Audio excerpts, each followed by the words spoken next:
Welcome back, Troglodytes, to your daily dose of guitar information, the Trogly's Guitar Show. Oh boy, I've got a good one for you tonight, a couple of imposters, and then some beautiful ones later on to even things out. But we're gonna start here with a Stage 4 1981 Gibson L6-S in Silverburst. Nicknamed Old Smokey by the guitar shop that's selling it, they're saying this would be a perfect doom metal guitar, and oh my goodness, I fully agree. I saw this thing get listed on Reverb, I instantly had to save it to talk about it eventually, and then it sold and the listing completely disappeared, was wiped off of the face of the earth. But thankfully, G-Base still had it so we could find these photos. Look at this thing. It's so decrepit and disgusting. I love it. Brand new, this guitar would have looked like this. It's got your regular Silverburst finish on here, and that was actually a pretty rare color for the original run of L6-S. Now, Gibson later reissued this model and decided to do a perimeter burst version that's kind of ugly, but it is what it is. They changed it up, made it unique. They modernized a lot of elements about these.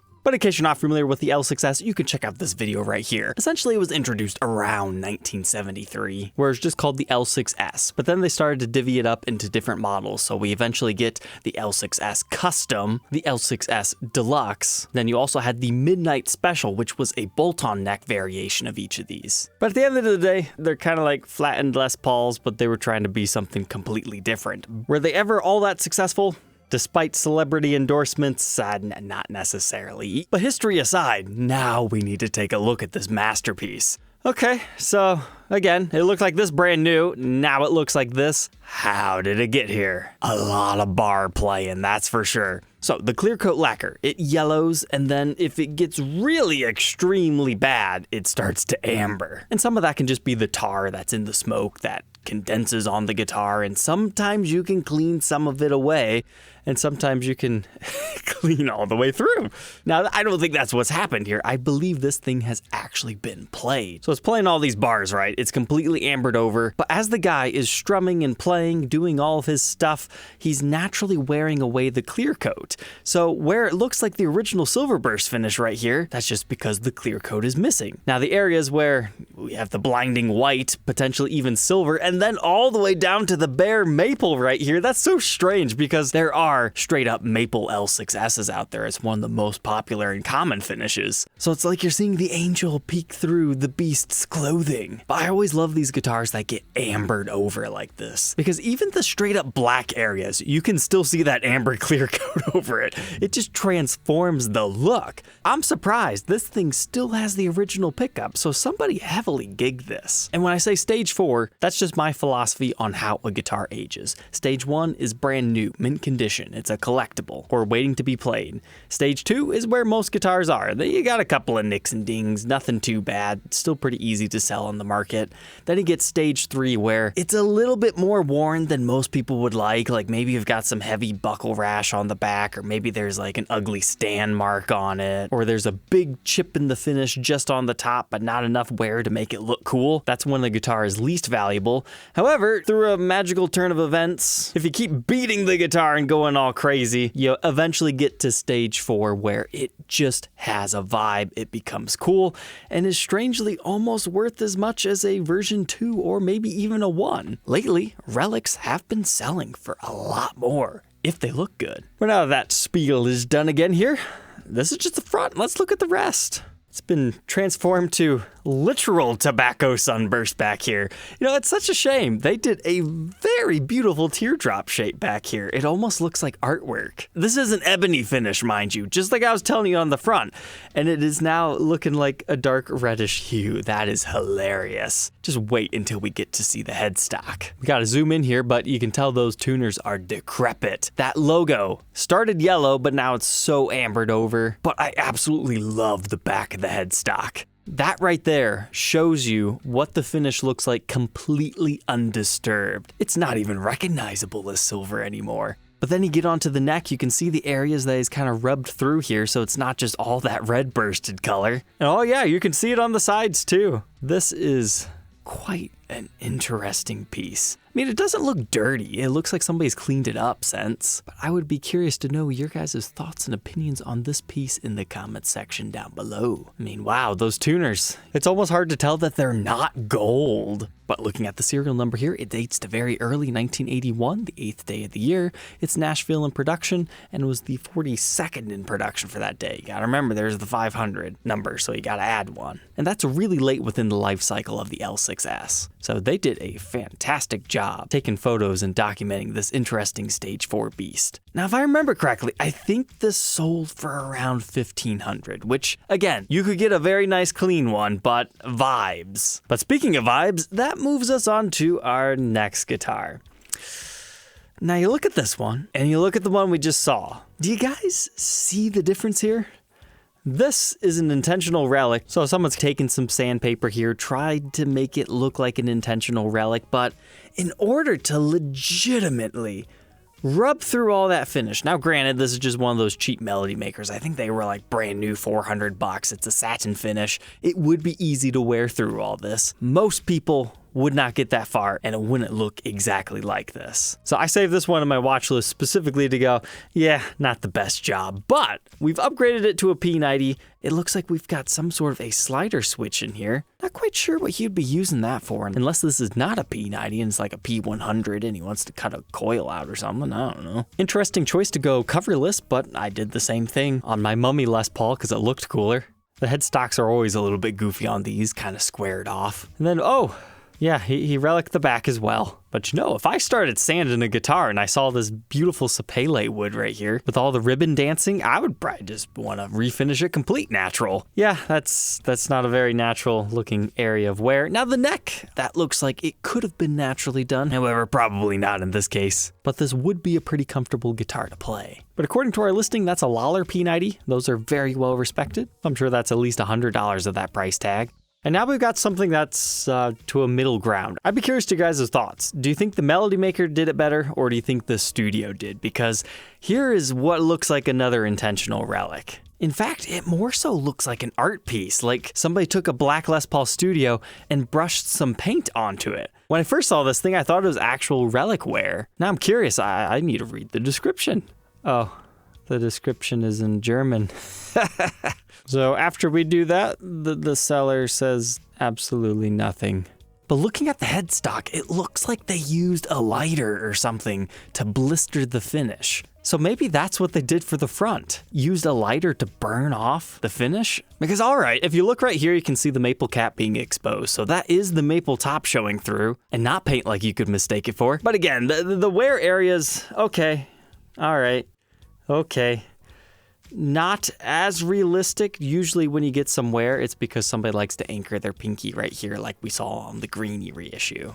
But I suppose if you used a really heavy pick, just maybe. But I think we get the idea. This thing was definitely modified and burnt to give it the metal vibes because it's got EMG pickups in it too. But in fact, I would actually say I really like the back. They've exposed our serial number so we can fully see it now. You got your Made in USA 2011 stamp. Aw, nice. He's got a little bit of a makeshift stinger back here. Okay, maybe he's not so bad after all. And then he's completely exposed the neck. I bet that would be a very comfortable guitar. I'm surprised he didn't like try to burn a comfort cut into it. But this one's been for sale for 2 months. He started at nearly 28. He's down to 17. I mean, if I had to evaluate this thing, it would probably be somewhere between 700 to 1,000, which I'm sure some people would probably argue that that's too much. But some people dig this kind of stuff. And if all that was just a little bit too crazy for you, I got a couple of beautiful pieces to share with you.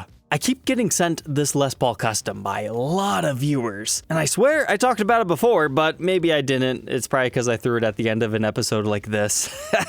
But let's talk about it again. So Eddie's Guitars, they custom ordered a couple of these absolutely gorgeous Les Paul Customs. So it has this beautiful blue quilt maple top that's a really wide quilt. You know that's the good kind. It's gonna have some good movement to it, but they came stock with a Bigsby. You've got a historic ABR1 bridge. You'll likely have the long neck tenon, 3 pickup switch hat knobs. I mean, it's basically going after a 57 Les Paul Custom, except for we still got a beautiful maple top. However, to complement this finish, we're gonna look up here to our inlays and see that they're abalone. So that kind of complements all of our colors that we've got going on here. Then, oh, we get the full body shot. and that's when you realize the headstock is also done up in abalone. If you want to check out a guitar very similar to this, you can see the Lavender Sparkle Abalone custom that I reviewed and documented in this episode, and is still currently in my personal collection. Abalone, it's an acquired taste. I didn't really like it at first, but the more and more I see it, I do enjoy it. It really just depends on the color of the guitar for me and how much on it there is. Like sometimes you get the purfling around the edges, that's all abalone. That sometimes I like, but sadly a lot of import manufacturers do it really cheaply and kind of ruined it for the fine high art pieces. But it looks like we got the Kluson waffle back tuners on here. That's nice. And then take a look at the back here. It's just a beautiful purplish hue. I'm not sure if they were going for purple or blue. I'm sure it's kind of a combination of both. They were just trying to capture all the abalone colors here. All right, I see what you guys are doing here. But it's a 2022 creation. Beautiful mahogany back there. And ooh, looks like we got the abalone side marker inlays as well. And slightly yellowed over lacquer. That's a very beautiful photo. And hey, you don't see this too often. You see this all the time for Fenders, but the Gibson Custom Shop card that's tagged onto it. Okay, that makes a lot of sense. 1968 Les Paul Custom reissue. The only reason why I brought up 57s is that was way more common to have a 3 pickup and a Bigsby put on it, but okay, we just kind of blend some of the popular specs. Oh, and apparently we're blending some 70s stuff in here too. But they call this finish Nordic Blue. I've got to say, I'm a fan of it. But now I'm curious, since they've called it blue, is this the same finish on the mahogany that just looks different on the maple? But here's where most people get sad. They're $10,000 brand new. However, I was watching this on Reverb and I was receiving special offers for at least $1,000 off. So maybe they would go a little bit more for you. It looks like they do have one on their website. If you want to buy it, you're paying a big premium for the quilt top and the cool finish and the Bigsby and the abalone. You know, regular 68 custom isn't going to cost you all that much. And this other one's kind of weird. It's got like a splotch of purple right here. Like that wasn't supposed to happen. I guess we'll have to call that one Purple Eye, in reference to the red eye burst. But a little bit more along the same vein, I wanted to share this. It's at Guitar Chimp shop. I'm pretty sure we've talked about it before, but it's been here for 2 years. That's the height of the guitar market. The past 2 years has been the most active the guitar market has been with the craziness of the pricing, and it hasn't sold. I don't understand. So I've actually done a completely different video on the Darkside customs. But let's take a look at this one more time. It's a satin, crazy quilty flame top here going on. It's got a black Bigsby, only 2 pickups this time. We've got the regular mother of pearl inlays. However, our headstock has been blacked over. And then the back, believe it or not, it is a Les Paul custom. It's got the binding. It's just been painted over the satin black color. Not always the best if you're trying to show off the binding. But this was a 2017 creation. Now there's a couple of these out there, but this is the only one that I've ever seen that looks like it actually got played, like heavily. I mean, this has got some pretty nasty marks on it. Some dings along the binding.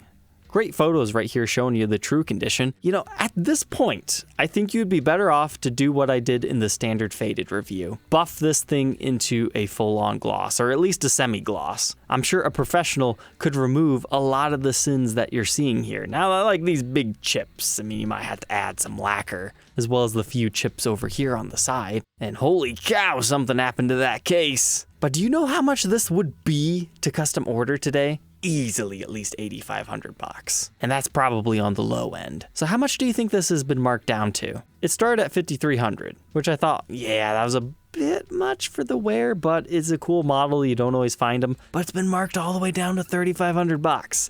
I view that as a fantastic deal for a player. That's my, hey, that's a okay deal alert for this episode.